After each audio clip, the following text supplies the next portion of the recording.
por naturaleza. Y les tenemos que recordar que es importantísimo no perder la conciencia y cuidarnos a diario para defendernos de la gripe A.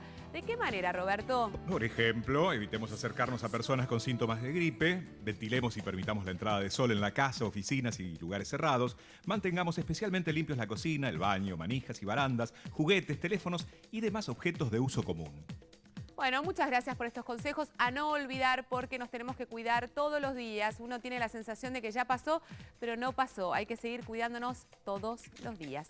Hoy, un programa especial, estamos hablando de lo que se llama el trastorno generalizado del desarrollo. Nosotros lo conocemos como el autismo. Muy poco sabemos al respecto. Por eso quisimos consultar a un especialista en el tema. Estamos hablando del doctor Víctor Ruggeri, que es neuropediatra del Hospital Garrahan, de que de esto obviamente sabe mucho y que trabaja a diario con muchos chicos que padecen de esta enfermedad, de este trastorno. ¿Qué le decimos?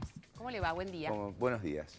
En primer lugar, los felicito por abordar un tema que es fundamental para la comunidad y para chicos y para la detección temprana. Muchas veces la detección temprana genera una mejor evolución de nuestros pacientitos.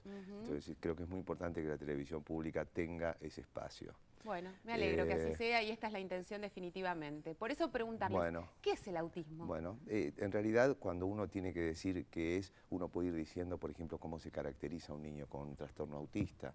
El niño se caracteriza por tener una escasa intención de comunicación social, por tener a veces intereses muy restringidos, como por ejemplo hacer girar objetos o observar cómo corre el agua o observar cómo gira un ventilador y un retardo en el desarrollo del lenguaje. Digamos que el lenguaje es el elemento crucial en nuestra comunicación social. No solamente el lenguaje oral, el lenguaje gestual, el lenguaje de la comprensión de las emociones, etc. Entonces, si estamos frente a un niño que tiene un escaso contacto con sus padres, que además tiene conductas repetitivas, las más conocidas son los aleteos con sus manos, por ejemplo, y que tienen un trastorno en la integración, y esto es en la habilidad de socializarse con otros niños. Juegan solos, prefieren jugar solos, la maestra dice que cuando está en el jardín está en un rincón y no hace el juego compartido. Esos son tres elementos fundamentales. ¿Cierto? ¿Se los relaciona también con un aspecto agresivo o nada tiene de agresivo su conducta cuando están en esta situación particular, por decirlo de alguna manera? Eso es interesante porque en realidad el niño con un trastorno del espectro autista puede tener conductas agresivas, pero per se no es una característica especial de la enfermedad o del trastorno. Usted piense que hay chicos que se pueden poner agresivos porque no pueden expresar lo que sienten o porque no pueden expresar lo que quieren y entonces hay situaciones que si uno no puede expresarlo reacciona mal y esto es muy importante trabajarlo desde temprano también, dándole pautas de comunicación y de esa manera poder evitar la frustración que le genera no poder comunicar sus necesidades. Nosotros siempre decimos que lo más importante que nosotros queremos ofrecerles a la gente es tener herramientas, ¿no? No todo el mundo sabe de todo, porque por eso no somos médicos, nosotros por lo menos. Entonces, ¿qué elementos uno debiera tener en cuenta como padres, más allá de estas situaciones generales de efectivamente ser distintos en la conducta o saber, porque como bien decía usted, muchos padres no tienen un contacto minuto a minuto con sus hijos porque trabajan todo el día, porque quedan a cargo de una guardería o de otra persona. Entonces muchas veces ese diagnóstico se demora, ¿no?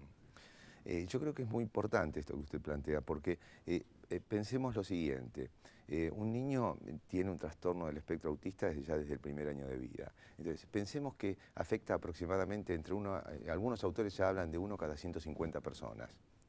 Y que predomina es muchísimo. Esto es lo más reciente Autismo Habla el Mundo en Estados Unidos, estadística. Se ha ampliado el espectro, no es que hay una epidemia, se ha ampliado el espectro, entonces reconocemos formas más leves, pero que hay que ayudar también. Pensemos que 4:1 es la relación varón-mujer, es más común en los varones que en las mujeres. Y pensemos que tempranamente uno puede tener signos orientadores, y esto es a lo que me quiero detener. Si yo, como padre o la madre, van al pediatra y le dicen, mire doctor, yo veo que mi hijo de menos de 1 año, cuando lo llamo a veces parece sordo. Si veo que mi hijo de menos de 1 año no señala lo que quiere. Si veo que mi hijo de menos de 1 año, por ejemplo, no intenta estirar sus brazos para que yo lo levante. son todos elementos, o no sigue con la mirada algo que le he señalado. Exacto. Ahí son elementos que no quiere decir que el niño ese sea autista. Tenemos que estar atentos y observarlo. Y no decir ya va a hablar, o no decir ya se va a comunicar, observarlo. Investigar, ir a la consulta, ir a la no consulta, quedarnos consultar con su quietos en pediatra, esas analizarlo. cosas. Si a los Perfecto. 18 meses se suman algunos aleteos con sus manos, o a los 18 meses no desarrolló un lenguaje y este lenguaje no es Aleteos comunicativo. nos referimos a movimientos hacer con así, sus manos que como pueden ser tics de este nerviosos. tipo. De este tipo, así. Sobre todo lo hacen ante el estrés, ante el trastorno de ansiedad. Exacto. O cuando ven algo que les gusta mucho o algo que los excita, lo hacen o que también. los angustia. Exactamente, exactamente. ¿Se nace autista o se puede desarrollar a partir de un trastorno psicológico fuerte o de alguna situación traumática que despierta esta situación? Bueno, eso es una cosa importante, porque estos se llaman trastornos, justamente usted cuando comenzó a hablar de trastorno generalizado del desarrollo. Sí.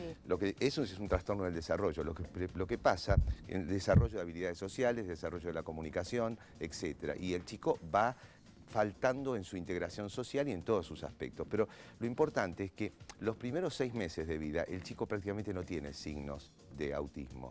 Entonces es muy difícil tener un diagnóstico los primeros 6 meses, aunque Claro. el niño haya nacido con esto. Fenómeno. Posteriormente el niño va manifestando cosas menores. De hecho, durante los primeros 2 años o el año y medio, los signos son en general de déficit. Déficit de comunicación, déficit de señalización, déficit de integración con sus pares y sus padres. Y después los 2 años van apareciendo otros signos, como por ejemplo el mover sus manos, los aleteos, intereses más restringidos con juguetes, etc. O sea, son elementos que tienen que llamar la atención y que hay que consultar con el pediatra. Doctor, esto, digamos, es una enfermedad que entiendo genera muchísima angustia en el entorno familiar porque al no saberse, al tener que ver con el mundo propio, al sentir que uno no puede acceder al mundo de su hijo, que es el ser más amado, ¿cómo se trabaja puntualmente esta enfermedad? ¿Cómo se le da herramientas a ese niño y a esos padres para que definitivamente encuentren una vía de comunicación?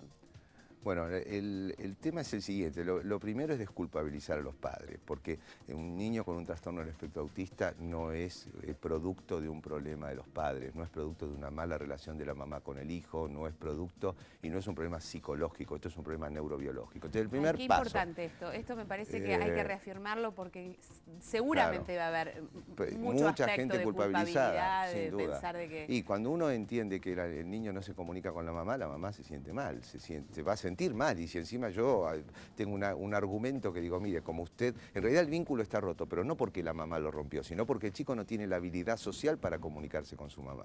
Y esto hay que trabajarlo. Entonces, ¿cómo se va trabajando? Y esta es la segunda etapa. Una vez que uno puso claro esto, Sí. tiene 2 aspectos. Los aspectos de buscar por qué tienen esto, que lo podemos hablar en otro momento si usted quiere, y qué podemos hacer por ellos.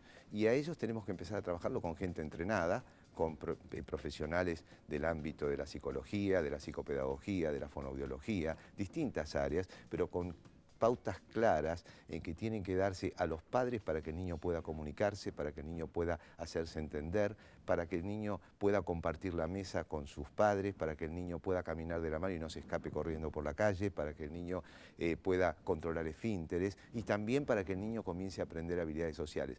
Pensemos que el niño con un trastorno del espectro autista lo que tiene que hacer es aprender habilidades sociales que no son innatas, no nacen con eso, así Claro. como nosotros nacemos con la capacidad de hablar, con la capacidad de comunicarnos, algunos no nacen con la posibilidad de aprender música, estos niños tienen un trastorno para aprender habilidades sociales y para su lenguaje, y esto es lo que tenemos que trabajar. Bueno, estamos hablando de las vías de comunicación, de la necesidad de que estos niños encuentren una vía de comunicarse con sus padres y así sus padres con ellos, al igual que con sus hermanos, que su entorno social, en la escuela, en el jardín de infantes, porque estos niños van a tener que aprender a vivir de esta manera, tratando de ir evolucionando día tras día.